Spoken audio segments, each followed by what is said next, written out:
नमस्कार दोस्तों, मैं दिलीप कुमार। दोस्तों, बीएसएससी ने 19 सितंबर को जो नोटिस जारी किया था, जिसमें यह कहा गया था कि नवंबर प्रथम सप्ताह में काउंसलिंग शुरू होगी, तो आज नवंबर प्रथम सप्ताह समाप्त हो रहा है। इसके बावजूद भी बीएसएससी ने अभी तक काउंसलिंग की कोई तिथि घोषित नहीं की है।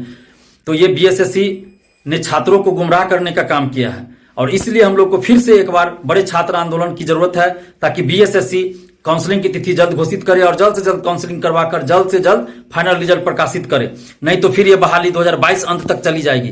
तो अब आप लोगों को फिर से एकजुट होना पड़ेगा और जो एकजुटता आपने 23 सितंबर के छात्र महाआंदोलन में दिखाई थी, वही एकजुटता एक बार फिर से दिखाइए। संख्या उससे कम से कम 10 गुना ज्यादा दिखानी है और सर्वसम्मति से ये फैसला लिया गया है अब कि 15 नवंबर को हम लोग फिर से छात्र महाआंदोलन करेंगे। 15 नवंबर को 10:30 बजे गर्दनी बाग धरना स्थल पे छात्र महाआंदोलन शुरू होगा, जो दिन भर चलेगा। आप लोग 15 नवंबर को 10:30 बजे गर्दनी बाग धरना स्थल आइए और संख्या वहां पे जितनी होगी उसके अनुसार हम लोग काम करेंगे।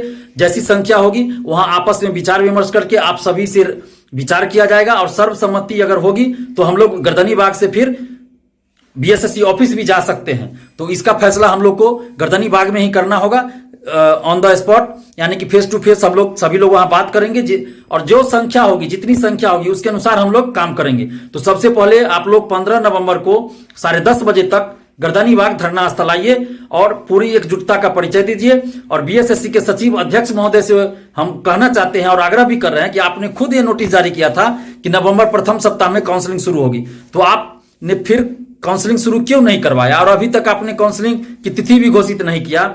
आप खुद सोचिए कि आप परिवार वालों से, रिश्तेदारों से, सगे संबंधी दोस्तों से नजर कैसे मिला पाते होइएगा आप लोग। उनके मन में भी आपके प्रति बहुत नकारात्मक विचार होगा, बहुत पीड़ादायक कहिए या जो कहिए, बहुत मतलब हीन भावना होगी उन लोगों के मन में कि ये लोग अध्यक्ष और सचिव के पद पे बैठे हैं फिर भी झूठ पे झूठ बोलते हैं। तो आप कम से कम उन लोगों का भी तो ख्याल रखिए कि आपके प्रति वो लोग कितना हीन भावना रखते होंगे, कितना गलत सोचते होंगे। और आप इतने बड़े पद पे हैं तो पद की गरिमा का भी ख्याल रखिए। आप बीएसएससी को भी आप कलंकित कर रहे हैं, खुद को कलंकित कर रहे हैं, तो कम से कम अपनी छवि को धूमिल मत कीजिए ना। बार बार आप लोग झूठ पे झूठ बोल रहे हैं। तो हम आपसे आग्रह कर रहे हैं, पुनः आग्रह कर रहे हैं कि आप जल्द से जल्द काउंसलिंग की तिथि घोषित कर दीजिए और काउंसलिंग के लिए रैंक लिस्ट, काउंसलिंग लिस्ट घोषित कीजिए। और काउंसलिंग के लिए आप सीट से कम 2 से 2.5 गुना ज्यादा अभ्यर्थियों को बुलाइए, क्योंकि ये बहाली 7.5 साल पहले की है और इन 7.5 सालों में हजारों अभ्यर्थी होंगे जो कहीं ना कहीं जॉब में चले गए होंगे और उनको अगर वहां से अच्छा पद यहां नहीं मिलेगा तो वो लोग ज्वाइन नहीं करेंगे, या हो सकता है बहुत सारे ऐसे अभ्यर्थी होंगे जो काउंसलिंग में आएंगे ही नहीं। और दूसरी बात की 2016 में जो ऐसे लोगों ने फॉर्म भर दिया था, जो उस समय फॉर्म भरने के लिए योग्य नहीं थे, तो वैसे लोगों को भी आप काउंसलिंग में बाहर ही कीजिएगा। तो इन दोनों परिस्थितियों में हजारों सीट खाली रहने की संभावना है।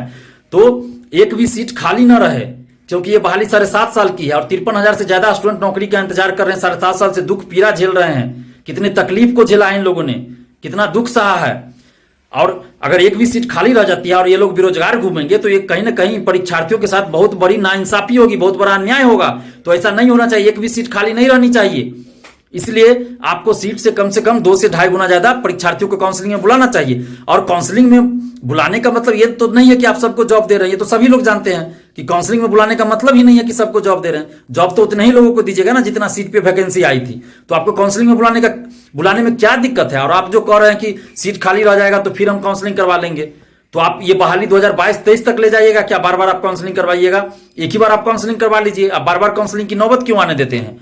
और आपने बीएसएससी ने तो खुद ही ऐसा किया है। बीएसएससी ने पहले ऐसा खुद किया है कि सीट से कई गुना ज्यादा अभ्यर्थियों को काउंसलिंग में बुलाया गया है। जैसे कि बीएसएससी सीजीएल 2 में 1.25% ज्यादा अभ्यर्थियों को काउंसलिंग में बुलाया गया। उसके बाद प्रवर्तन अवर निरीक्षक विज्ञापन संख्या 1004, उसमें भी सीट से 2.5 गुना ज्यादा अभ्यर्थियों को काउंसलिंग में बुलाया गया था।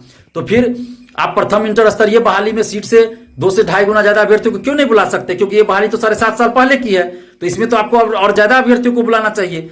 तो आप काउंसलिंग की तिथि जल्द घोषित कीजिए और सीट से 2 से 2.5 गुना ज्यादा अभ्यर्थियों को काउंसलिंग में बुलाइए। रैंक लिस्ट जल्द जारी कीजिए, रैंक लिस्ट, और फर्जी अभ्यर्थियों को बाहर कीजिए।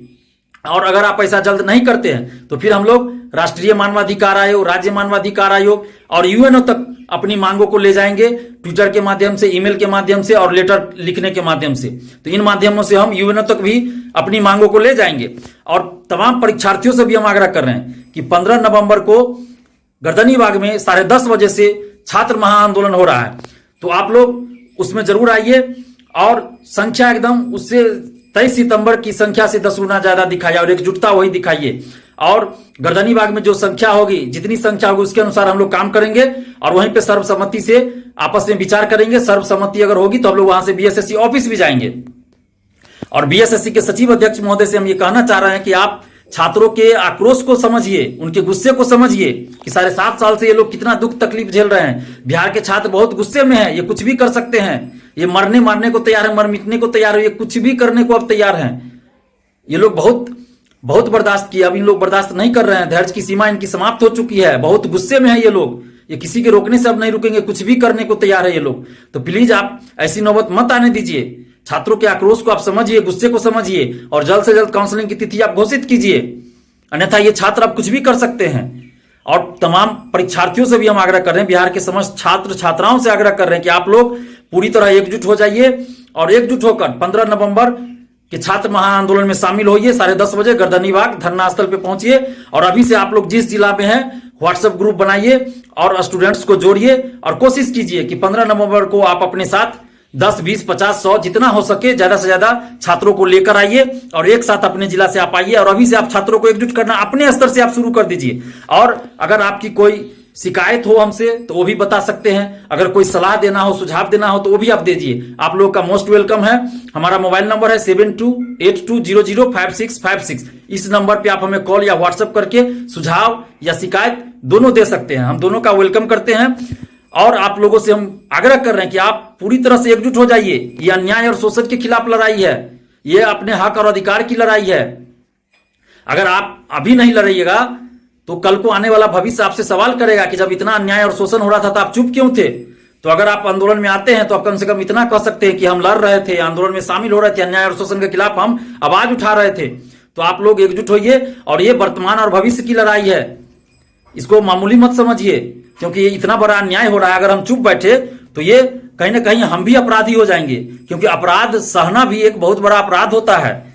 तो हम लोग को अपराधी नहीं बनना है, अपराध का विरोध करना है। 7.5 साल में एक बहाली पूरा नहीं होना ये बहुत बड़ा अपराध होता है। तो इसलिए आप लोग एकजुट होइए और एकजुट होकर विरोध कीजिए। और हर जगह सोशल साइट्स, फेसबुक जो भी है सोशल साइट्स, चाहे वो फेसबुक हो, ट्विटर हो, यूट्यूब हो, इंस्टाग्राम हो, व्हाट्सएप, टेलीग्राम, हर जगह आप विरोध कीजिए और मैसेज को फॉरवर्ड कीजिए, शेयर कीजिए, पोस्ट कीजिए और सरकार से, आयोग से मांग कीजिए कि जल्द से जल्द ये बहाली पूरी हो और जल्द से जल्द काउंसलिंग हो, जल्द से जल्द काउंसलिंग की तिथि घोषित हो। और आप लोग एकजुट होकर 15 नवंबर को 10:30 बजे गर्दनीबाग धरना स्थल पहुंचिए और वहां से हम लोग फिर विचार करेंगे और संख्या जैसी होगी वैसा काम करेंगे। हो सकता है तो बीएसएससी ऑफिस भी चलेंगे, लेकिन आप लोग को आना है गर्दनीबाग धरना स्थल 10:30 बजे और हम लोग जोरदार आंदोलन करेंगे और वो आवाज सरकार तक, आयोग तक पहुंचेगी और कोई ना कोई फैसला जरूर होगा।